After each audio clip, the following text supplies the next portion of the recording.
بسم الله الرحمن الرحيم. الحمد لله والصلاة والسلام على رسول الله وعلى آله وأصحابه ومن والاه. يا ربنا لك الحمد ولك الشكر كما ينبغي لجلال وجهك ولعظيم سلطانك. اللهم إنا نعوذ بك من أن نشرك بك شيئا نعلمه ونستغفرك لما لا نعلمه. اللهم آمين وبه نستعين. بلاني برزق شكاني بريزم صلاة ورحمة إخوة لهم عن بيت.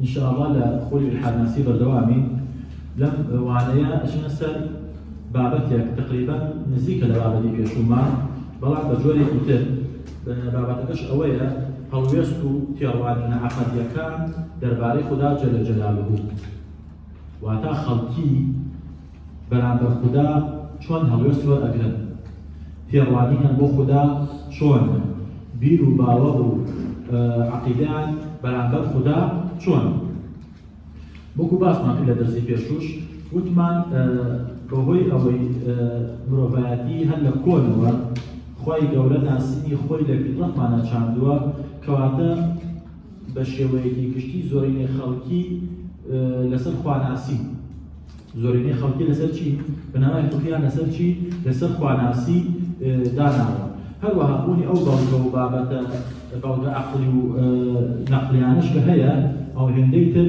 ئەم باوەڕە بەهێزەکە بۆیە کە ئینسانەکە چی بێت تێڕوانینی بەرامبەر خۆدا تێڕوانیەک بێت کە باوەڕی وا بێت کە خۆدا چێ خالق و بەدیهێنەری گەردوونە بەڵێ بە شێوەیەکی گشتی بەڕێزانم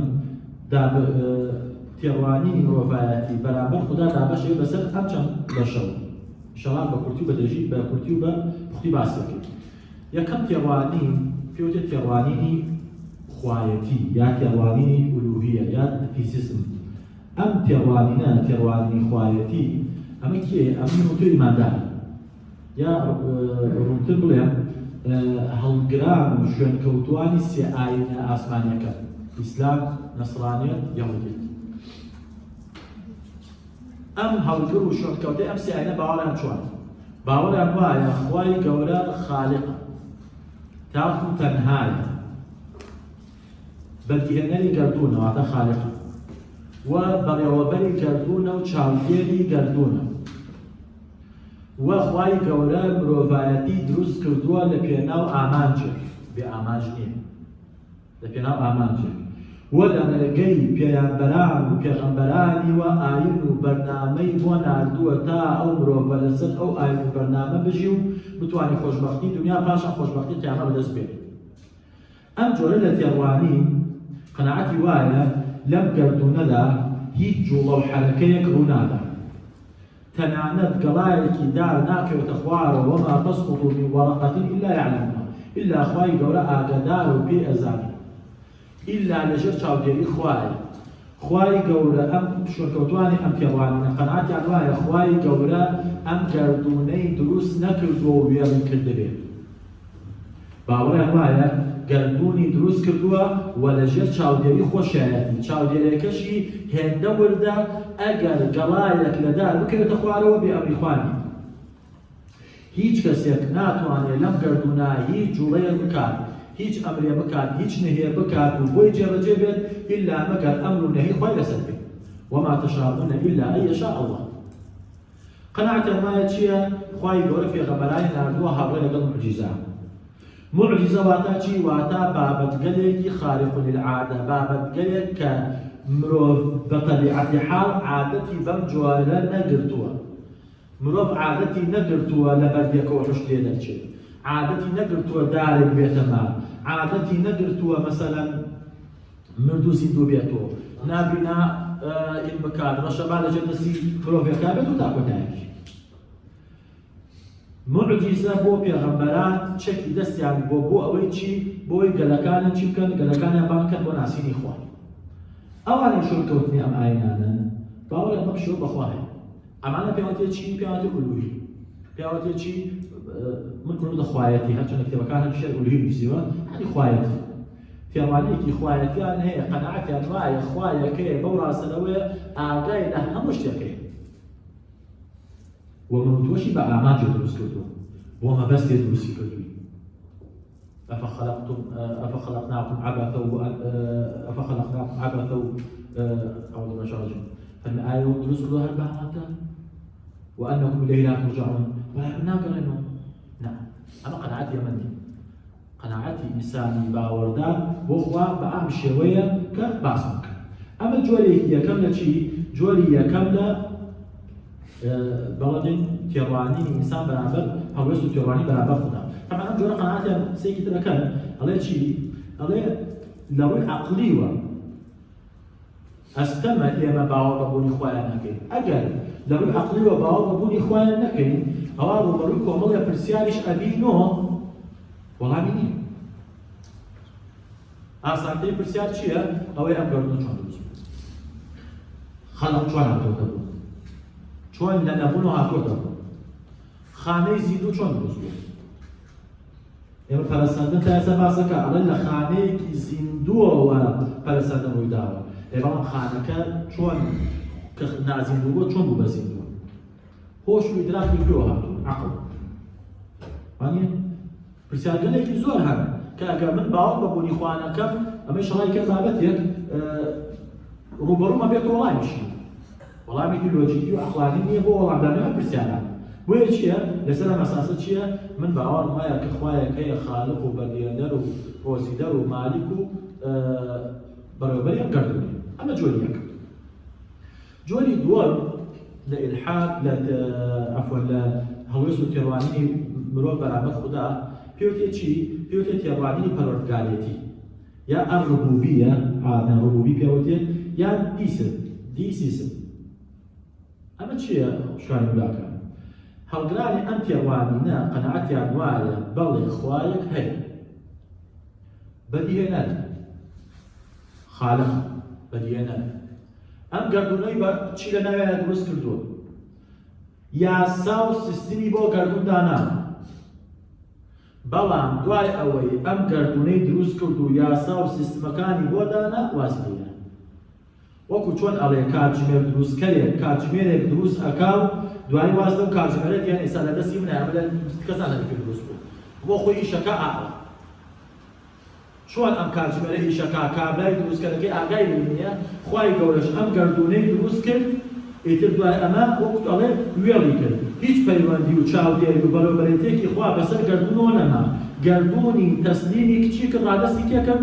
ڕادەستی یاسا سروشتی و فیزیایەکان کرد ئەگەر تێبینی بکەن ئەم قسە زۆر دووبارەکە بەڵام یاسای سروشتی و فیزیایی چونکە یاسای سروشتی جیاوازە لە یاسای فیزیایی ئەمە ئینشەڵا لە بینایی خوێنین خواسان کرد ئەو دوشتە دوشتی جیاوازە کاتیۆمانە باسی کرد ئەم خەڵکانە کە قەناعەتەن وایە خوای گەورە گەردوونی وەکو ئەڵێ وێڵ کرد کەواتە ئۆتۆماتیک قەناعەتیان بە چی نییە؟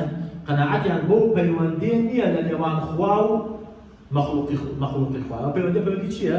پەیوەندی پێغەمبەرایەتی قەناعەتیان وایە خوای گەورە پێویست ناکات پێغەمبەرێ بنێرێ و ئاینێ بنێرێ بۆ بەشەریەت کەواتە ئۆتۆماتیکی پێغەمبەران ڕەدەکەن ئاینەکان بە کولەن ڕەدەکەنەوە ئەڵێن چی؟ ئەڵێن پێویست نییە پێغەمبەر بێت و پێویستیش نییە ئەم پێغەمبەرە مەعجزەی پێ بێت چونکە خوای گەورە ئەسڵەن هەر پێویست ناکات تەداخل بکات لە شؤونی گەردوونە دەست وەربداتە ناو چی؟ دەست وەربداتە ناو گەردوون لەم سۆنگەوە ئاینەکان بە چێ زانن؟ بە فێڵ و درۆ دەلەسە و ئەڵێ چی؟ ئەڵێ ئەمە بە دروستکەر و داگراوی کێ پێغەمبەرانە یا ئەو کەسانەی کە شوێنکەوتەی ئاینەکانن بۆچی؟ بۆ هەڵخەڵەتاندنی خەڵکی ساویکە بۆ گەمژەکردنی خەڵکی ساویەکە تاوەکو چی بکەن؟ تاوەکو ئەوەی گەرەکیانە بەدەستی بێن یەکە لەوانەیە ئەنگلیز کە با بڵێن مامۆستای مامۆستایەکەی مامۆستایەکەی ئەنگلیز پێکەوە بوو تیۆری بەڵێ پێکەوە بوو ئەنگلیز ئەڵێ چی؟ ئەڵێ ئاینەکان ئاین دروستکەری پیاوانی ئاینی چینی سەرمایەدار و دەسەڵاتدارانە بۆچی؟ بۆ قەمعکردن و داپۆسینی چینی ساویکە و ئەوانەی کە شوێنی ئاینەکە ئەکەون ئەم جۆرە لە خەڵکی قەناعەتیان وایە چاکە و خراپە بە عەقڵ بە زانست ئەتوانی بیزانن پێویست ناکا خوا بێت جەلە جەلالوهو لە ڕێگەی پێغەمبەرێک وە چی بکە چاکە و خراپە بۆ من و تۆ دیاری بکە بڵێ یەک و دوو سێ و چوار بکەن حەڵاڵە و چاکە یەک و دوو سێ و چوار و پێنج بکەن حەرامە و خراپە بەڵام پرسیارێک ئایا هەموو کاتی عەقڵ ئەتوانێت چاکە و خراپە دیاریکە؟ بێگومان نەکرێت. لەوانەیەک بە عەقڵی من یا بە عەقڵی کۆمەڵێکمان بابەتێک چاک بێت، بەڵام خۆی بۆ ئێمە چاکە، بەڵام لە واقع چاک نییە. یان بابەتێک خراپ بێت، بەڵام لە واقع خراپ نییە. طبعاً ئەوەی ئێستا ئەبینێت کۆمەلگای ئەوروپی کە لەسەر بنەما خۆیان چاک و خراپە دیاریەکەون لە وەحی دڵکەوتوونەتەوە چییە هێنن؟ جێندەرێت. وانە قەناعەتی وایە ئەم 12 جۆرە لە خێزان 12 جۆر خێزانی طەبیعی. ئەمە بە عەقڵ گەشتووەتە ئەوە. کەواتە ئەم عەقڵەی کە قەناعەتی وایە ئەم جۆرە لە خێزان چاکە لە واقع چاکیش نییە. دەیەها سلبیات و دەیەها زیان و خەسارەتیشی هەیە. بۆیە ئەمە کەی سەری هەڵدا تقریبا ئەم جۆرە لە ئیلحاد؟ ئەمە تقریبا لە دوای شۆڕشی فەڕەنسی بڵێتەوە کاتا وەردەوە لەسەری هەڵدا. وڵتێر، مۆنتین، دیریالبایر، مۆنتینسکۆ ئەمانە لە فەڕەنسایدا کەوتە سەر چی؟ لە کتێبەکانیان کەوتە سەر ستایشکردنی عەقڵ و وەزەمکردنی وەحی نەقڵ. کە دریانە کرد بە زانست کۆمەڵە یاسا وردە وردە کەشف ئەکرێت، یعنی ئەو شتە نهێنیانەی کە جاران تۆ پەیوی پێ نابێت ئێستا ئەزانی چییە؟ ئەزانی بۆ وا و ئەدا کە قەناعەتیان بەڵام بۆ دروست بوو، وتیان کەواتە ئێمە ئەتوانین هەر شتێکی تر کە ئێستا نایزانین لە دواتوو بیزانین. ئەمەیان چی کرد؟ هاتن تەقدیسی عەقڵیان کرد، عەقڵیان بە پیرۆز کرد، نەقڵیان چی کرد؟ وەحییان چی کرد؟ وەحییان خستە لاو. طبعا لە ئەمریکاش ئەم تێڕوانیە لای جیمس مادیسۆن و تۆماس بین لە کتێبی عەسر المەنطقە ئەم بابەتەی زۆر چیە کرد؟ زۆر ئەو ڕۆژە. طبعا کابرایەکەیە لیسی ستیڤن لە کتێبێکە الناوی الفکر الإنجليزي في قرن الثامن عشر، الفكر الإنجليزي في قرن الثامن عشر واتە بیری ئینگلیزەکان لە سەدەی هەژدە ئەڵێ چی؟ ئەڵێ دوو جۆر تێڕوانین هەبووە، یان دوو جۆر بنەما هەبووە بۆی خەڵکی چی بکە؟ خەڵکی بێتە ربوبی. یعنی چی؟ یعنی ئەو کەسانی کە باوەڕیان هەیە خوا هەیە، بەڵام باوەڕیان بۆ نییە خوا لەداخۆ بکات لە دەسوڵاتە ناوچی ناوگەردوون، ناو یاساکانی گەردوون و ژیان. ئەڵێ ئەوە هۆکارەکەی چی بوو؟ یەکەم کۆمەڵی خەڵک دروست بوون تێڕوانی کە ڕەخنەگرانیان هەبوو بەرامبەر چی؟ بەرامبەر ئاین. هۆکارەکەش ئەوە بوو ئاین کۆمەڵی بابەتی نالۆجیکی، نامەنتیقی و نازانستی، یان نەک نازانستی، دژە زانستی ئیعلان ئەکرد لە ئەوروپا، ئاینی کەلیسە کڵێسا.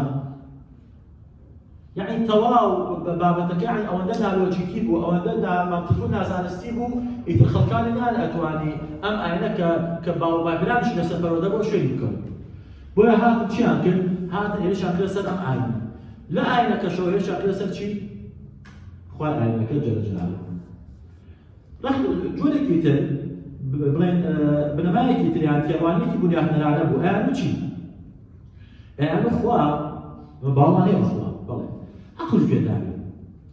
ئەم عەقڵە هێندە بەهێزە، هێندە توانای ئیدراکی بەهێزە، ئەتوانێ نهێنی پشتی شتەکان و ڕووداوەکان دەست پێ بکات.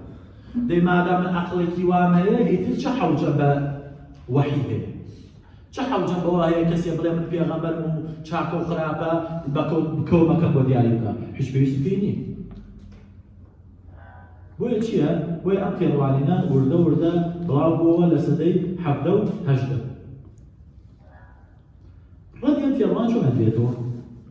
عەمەلەکەیەکە ڕەدی عەلەیهی شەڕ بە کورتی ئێمە ئەڵێن باشە ئەگەر خوای گەورە ئەم گەردوونەی دروست کردی بێت بە ئەم هەموو یاسا وردەکارەی کە لە گەردوونە هەیە، کەواتە قسەکە دروست نییە، یعنی بێئەدەبی بێت عەم فاضل خۆی فەرمی ئەفەعەینا بالخەلق الأول، فەرمی ئایا بە دروستکردنی یەکەم جار من ماندوو بووم تاوەکو بە دروستکردنی دووەم جار ماندوو بم؟ بێگومان نەخێر. دەی خوای گەورە ئەم هەموو وردەکارەی لەم گەردوونا دروست کردووە و ئەو هەموو یاسا و سیستم و ڕێسای لە گەردوونا دروست کردووە، بە عەقڵی تیا ئەچێ و بە چ لۆجیکیە، یعنی چ لۆجیکی ئەمە قبوڵەکات تۆ بڵێ ئەم گەردوونە بێهەدەف و ئامان دروست بووە؟ هیچ کەسێک لە ئێمە قبوڵیەکات شتێک دروست کات خۆی بڵێ تۆ چی دروستەکەی؟ بۆ دروستەکە وڵا هیچم بەبەستێک لە دروستکردن بەێ هەر دروست کرد. کەسەمە قبوڵەکات؟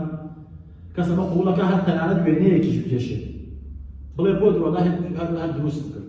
نا ئەبێت تۆ لەوانەیە مثلا بابەتێک لە ناخدا هەیە ئەخێ سەر وەرەقە یا لەوانەیە بتاقەتێک بۆ وێنە دەریێڕێ ئیلا ئامانجێکت هەیە لە هەموو حەلەکات و سەکەناتێکت تۆ وەکو مرۆڤ ئەی ئەمە چۆن بۆ خوا برانە دەی کە خوایە ئەم هەموو گەردونەی دروست کردووە بەبێ هەدەف بێ غایە بێ مەبەست وانە نییە بۆیە چییە یا وەکو باسمان کرد عەقڵی ئینسان کەی ئەتوانێت تەواو پێی بەرێ بە تەواوی چاکە و خراپەکان سوال الحاق وەقڵان بەدەژی باسەکەی ئێمە وتمان عەقڵ بە یارمەتی هەستەکان ئەتوانێت درک بکات وانە ئەی هەستەکانیش خۆی بۆ خۆی چییە تا زەمنێ بڕاکات تا سنوورێ بڕاکات خۆ عەقڵ خۆی بەتەنها عەقڵ چیەکات عەقڵ سەرچاوەی زانیاریەکان بینینە شتێکە بینێت مێشک چیەکات تەحلیلیەکات دەستی لێدا مێشک تەحلیلیەکات دەست لەمادا گەرمە دەست لەوادا ساردە خۆ دەستەکە پێی نازانێت تەحلیلەکە لە مێشکاری لە عەقڵایە بەڵێ دەی باشە لێ ئەم عەقڵە کە بە یارمەتی هەستەکان میشەکە هەستەکان توانای سنووردار کەواتە عەقڵەکەش سنووردار بێ کە عەقڵەکە سنووردار بوو کەواتە یەقینەن وما أوتيتم من العلم إلا قليلا ويقول فمن أفهم بريكي كم علم داوا بيوا عقل إيوان ناتواني سنوري پشتی ڕووداوەکان ببینێت وانە سەدان شتەیە ئێمە جارێ ئێمە هەر کە لاوازی هەستەکان و عەقڵە ئێمە ئامێرەکان دروست دەکەین لە ڕێگەی ئامێرەکان ئەمانە بگەین بەچی بگەین بە حەقەتی شتەکان وەالحەمد کەواتە چییە؟ کەواتە ئەم جۆرە ڕەدەکەی ئەوەیە ناکرێ ئەم ژیانە خوای گەورە بێ ئامان دروستی کات کە بێ ئامانجی دروستی ناکات ناکرێ دەستی لێ بەرەڵا کرد بێت ئەم جۆرە لە تێڕوانی باوەڕان بە زیندووبوونەوە نییە یا ئەگەر ئینسان تۆزە وجدانە قسە بکە هاوڕانی لەسەر زیندووبوونەوە هەندێکیان قەناعەتیان وایە ئینسان کە بەر زیندووە بێتەوە هەندێکیان نەوە باکێمە خوای گەورە پەیوەندی لەگەڵ مەخلوقاتان نییە کەواتە پێشی نەوتووی تێی نەگەیاندون ئایا مردن زیندووە بوو یا زیندوو نابوو کەواتە بە مردن ژیان وەکۆڵەکەی مە بەرەو خلاصە بێ و وەسەرە ئەمە جۆری تۆ جۆری سێیەم پێوتێ چی؟ پێوتێ ئیلحاد یا چی؟ یا ئافیزم ئیلحاد تاوە لەسەر مە هەر زۆر زۆر قسەمان کردووە هەر بە سەریعی هەڵگرانی ئەم تێڕوانینە ئەڵێن چی؟ بە تەواوەتی ئەڵێن ئێمە باوەڕمان نییە بە زاتێک بە شتێک غێری مادی کە ناوی خودایە قەناعەتمان وایە مادە و وزە لە گەردوونە ئەمە چی؟ ئەمە ئەزەلی ئەزەلی یعنی چی؟ یعنی هەر بوون مادە و وزە هەر بوون گۆڕانکاری لە مادە و وزە ئەم گەردوونەی دروست کردووە جوڵێنەری گەردوون چییە؟ مادە و وزەی طبعا دوای دۆزینەوەکانی کوانتەم یاسای ڕێژەی ئەوەی ئەینشتاین ڕێژەی گشتی کوانتەم وانەی بۆر و جەماعەت نیلز بۆر و دوای ئەوە مەسەڵ ڕەزەرفۆرد و ئەو بابەتانی کوانتەم دوای دروستبوونی بڵێن دروستبوو یان نەبڵێن دروستبوون دۆزینەوەی نەزەڕەی بیگ بانگ یعنی تەقینەوە گەورەکە هەندێک لەمانە چیان کرد؟ هەندێک لەمانە تۆزێک لەم قسە پەشیمان بوونەوە وتیان ناکرێت مادە ئەزەلی بێ هەتایی هەر بێ ئەی چییە؟ مادە پەیدا بووە پەیدا بووە یعنی چی؟ یعنی نەبووە ئینجا پەیدا بووە دەی باشە نەبووە ئینجا پەیدا بووە چۆن پەیدا بوو؟ هەندێکیان بەڕێکەوت لە ناکایە کە پەیدا بوو هەندێکیان نەوەڵە هەر خۆی پەیدا کرد ئەی خۆی هیچە یعنی چۆن هیچ؟ عدم وجود پەیدا نەکات ئەنێ قسەکە تۆ ناعقلانی عدم هیچ چۆن شت پەیدا بکات بۆیە چییە؟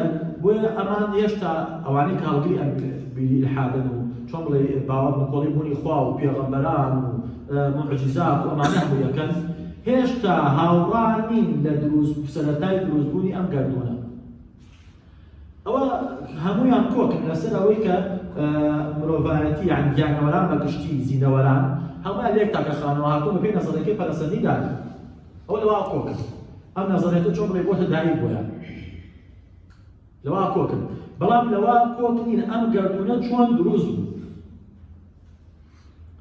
یا ژیان چۆن لەم گەردوونە دروست بوو بۆ لە گەردوونێکی تران بوو بۆ بەم شێوە بۆ بە شێوەیەکی تر ئەمانە چین؟ ئەمانە تەمە کۆمەڵێک بسیاری مانوکەر و ئیزعاجکەن بۆ خەڵکانی ملحد بۆ خەڵکانی تێوانین يعني نازانێت چۆن ڕای پرسیارانە بداتن واضحە اینجا لای ئەم جۆرە خەڵکە طبعا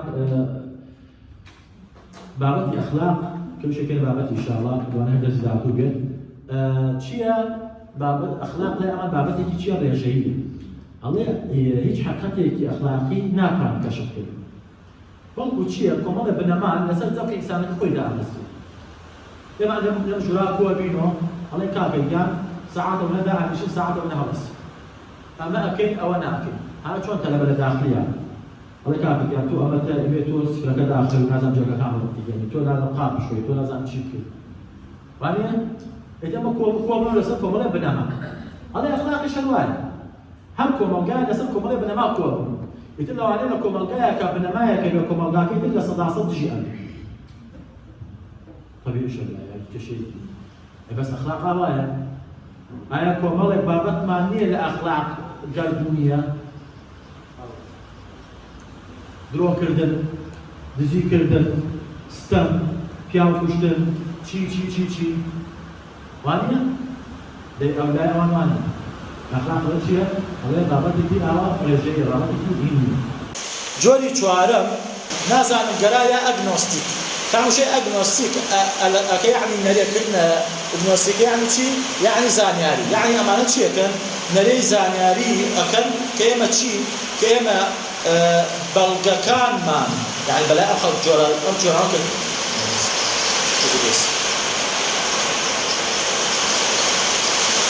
نقل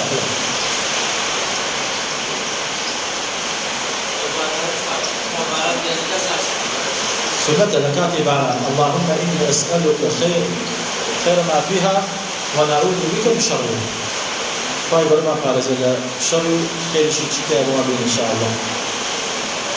بل وشيء أجنوستيك برزان أم جارها مشكا لنهاية داهنرا كسبونا يكون ماس يكسريبو كسي داريني بنابان على صار 1969 الله لو تاني بوكو مالي متافيزيكي بوشوني خوي رون كردو أمو شيء بعبرين دانا وتي شيء وتي بابة غيبية كان بابة متافيزيكية كان ندى سلميانرين ببلغة ونردش أكريانا وببلغة يعني بوني خدا قيامات زندو بونوا بلين أمانة نا أو نبلغة مان هي بيسلميني كأمانهن ونأو نبلغش مان هي بيسلميني كنخني واتا بلغكاني بوني خدا يكسانا ببلغكاني نبوني خدا بلاي چيوه بلاي أم جورا خلقانوا كواتا چين أمانة باوريان بخدا وتيواني بخدا وكولا چيه كان تعليقك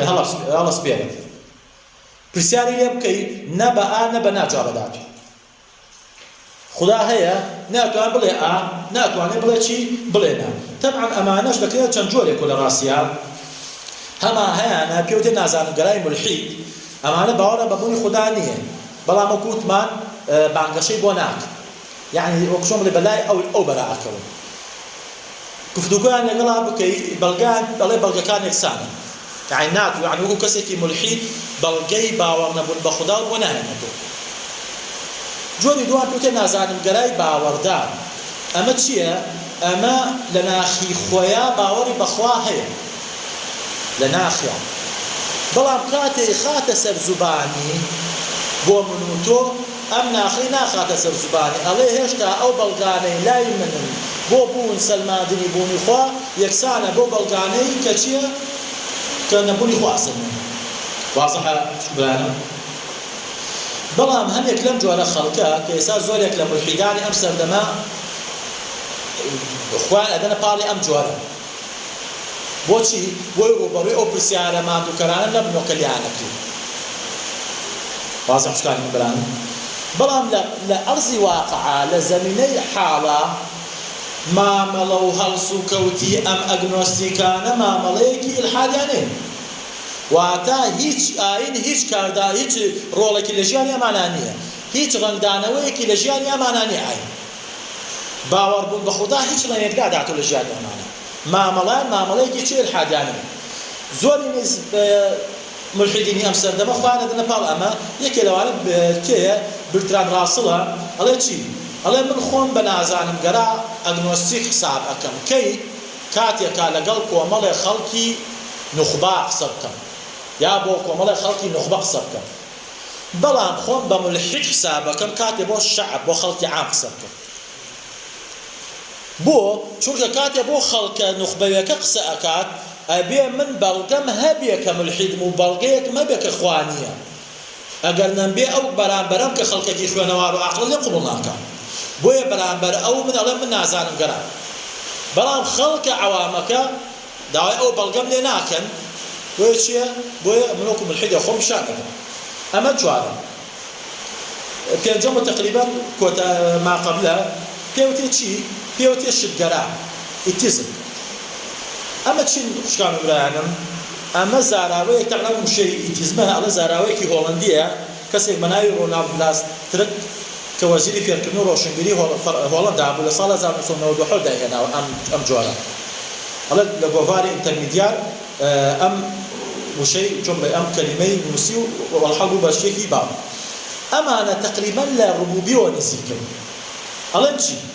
ئەڵێن ئایا تۆ باوەڕە بە بوونی خوایەکەیە؟ ئەڵێ من باوەڕم بە بوونی خوایەک وەکو خودا نییە بەڵام باوەڕم وایە شتێک هەیە هێزێک هەیە نامادی لە دەرەوەی سروشت لە دەرەوەی گەردوون بەڵام ئەم هێزە خوایە چییە؟ نازانم شتێک هەیە شتگەرا شتێ هەیە ئەتوانی وەستی ئەو شتە بۆ بکەی نەخێر خوایە نەخێر یعنی ئەما قەنەعەتیان وایە ئەم شتێکی کە ئەمان پێناسەی ئەەکەن نکۆڵی ئەوە ئەکەن ئەم شتە ئەو خوا بێ ئاینەکان پێناسەی ئەەکەن ئەڵێ ئەو خوا نییە ئێمە باوەڕمان بەو خوا نییە ئاینەکان پێناسەی ئەەکەن بەڵام باوەڕمان بە شتێک هەیە کە چییە؟ کە لە دەرەوەی سروشتە نامادیە چۆن بڵێ ئاگایە بەسەر چیوە بەسەر سروشتە وازەحە ئەمەڵە چی لە ئەوروپا سەرژمێنیە کراوە لە ساڵی 2010 سەدا هەشتا ئەڵێ بڕوایان بە ڕۆحێک بەهێزێک هەبووە لە دەرەوەی سروشت وتوانە ئەو ڕۆحە خوای مەسیحیەکانە وتوێتی نە نە ئەو خوانی ئەو خوانە ئینجی پێناسەیەکە ئەی چیە؟ نازانم شتێک وازەحە ئەم جۆرە طبعا هۆکاری دروستبوونی ئەمە وەکووتمە تازەیە ئەم جۆرە لە لحاد لە ئەنجامی تەمەڵی و لا مبالاتی تقریبا تەمەڵی و نەگەڕاون بە دوای بەڵگا کە تۆڵی شتێکەیە نابێ بگەڕێزانم شتە چییە؟ تۆ باوەڕت هەیە بە هێزێک نابێ بگەڕێزانم هێزە چییە؟ ئەما لە ئەنجامی سەرقاڵیان بە ژیان و خۆشی ژیان و زۆر چییە؟ زۆر جێگەی گرنگی پێدانیان نەبوو ئەم بابەت تقریبا ئەم جوانە لە شتگەرا بەلای چیە ئەچێت؟ بەلای ئیلحادی ڕۆحانیە ئەچێت وتما ئیلحادی ڕۆحانی خۆشی ئەم جۆرە ئیلحادە باوەڕی بە هێزی چی هەیە؟ هێزی خود بە هێزی گەردوونی نازانم چی بە هێزێکی نازانم دەرەوەی سروشت یعنی تقریبا شێوەیەک لە شێوەکان ئەچێتەوە ناو چی؟ ئەچێتەوە ناو بازنەی ئەوان تقریبا ئەم جۆرە بازنەی ئیلحادی ڕۆحانی خاڵی شەشەم و تقریبا کۆتایی تێڕوانین و هەڵوێز بەرامبەر خوا ئەو خەڵکانە کە پێیان وترێت چی؟ بێباکەکان یا گرنگی پێنەدەرەکان پرسیاری لێ ئەەکەی ئەم پێوتی ئەپاپیسم پرسیاری لێ ئەەکەیت ئەڵێ ئایا تۆ باوەڕ بەخوا هەیە؟ کەی مشکلەیە کەی گەرەنگە خوا هەبێ نەبێ ئاین هەبێ ئاین نەبێ چی لە ژیانی نەگۆڕێ کاکە بڕۆ چێژ لە ژیان ببینە ژیان مەلەزاتی تایە مەلەزاتی ژیان جێبەجێ بکە بۆ خۆ ئەمانە بابەتگەلێکن هیچ پێویست ناکە ئێمە بیری لێ بکەین پرسیاری لێ بکەین بە دوواداچوونی بۆ بکەین هیچ بەلایەن و گرنگ نییە خدا هەبێ یان نەبێ و قەنەعەتیشان بە ئاینەکان نییە بۆ چونکە ئەمانە وتمان چێژپەرستن لێ ئەم چێژپەرستانە چین؟ دژی ئاینەکانن چونکە ئاین کۆت و بەردە لە بەردەمیانە ئەمە زیاتر فەیلسوفی فەڕەنسی دنیس دیدرۆ 1713 بۆ 1784 کە کەسێکی ڕخنەگرێکی کۆمەڵایەتی بوو ئەم بابەتەی وروژان یعنی وتی بژی ئاین شتێکە شایانی ئەوە نییە تۆ گرنگی پێ بدەیت بابەتە غەیبیەکان شایانی ئەوە نییە گرنگی پێ بدەیت هەروەها کابرا هونەرمەندی کۆمیدی کە مەهەر ماوە بیلمان ئەمیش لەم جۆرەیە. خاڵی کۆتایی و ئاخیر ئەو خەڵکانە کە پێواتێ چی؟ پێواتێ وەحدەت الوجود. واتە چی؟ واتە ئەوانەی کە شوێن ئەم فکرە کەوتون. وەحدەت الوجود یعنی چی؟ ئەوان ئەڵێن خوا و گەردوون یەک شتە، تێکەڵ. بڵێن ڕابەرانی ئەمە تقریبان لە کۆنا هێراقلیتس و ئەفلاتۆن هەر لەم قسەیان کردووە. لەناو فەلسەفەی ئیسلامیشە ئیبن عەرەبی، ئیبن سەبعین، ئیبن فایز، تلمەسانی، ئەمانە چییە؟ ئەمانە هەر لەم بابەتە قسەیان کردووە. ئیبن عەرەبی تقریبا زۆر مەشهورە بەم بابەتە. قسەی هەیە ئەڵێ چی؟ ئەڵێ حاشا وەلیلله جەل جەلالوه، ئەڵێ ئەمە خوایە. ئەواکە لە کەواکەی ئەڵێ ئەمە خوایە. يا لدينا شعرك على شيء وما الكلب والخنزير إلا إلهنا وما الله إلا راهب في كنيسة. حاشا الله خواو صد برازي تشنين إلى خوا معنا خواي شني راهبك على كنيسة. أول شيء الله خوا هذا ناو همو مخلوقات وخوات يكلبون. هرب كابلا قناعات شواية الله بيرسنا كاتو شوني إسلام كي يقول كيتا بهشت. الله شوێنی هەر دینێک و هەر فکرێکەکەوی بەس مادەم خواناسی بۆ بڕۆ تۆ گەیتە بەهشت. بە تاکەی شعرێکی هینە سعدی شیرازی وازم ئەمەیە تاکەی بیتەمەنای ویساڵی تویگانە مەقسوودی دوێژی کەعبە و بتخانە بەهانە.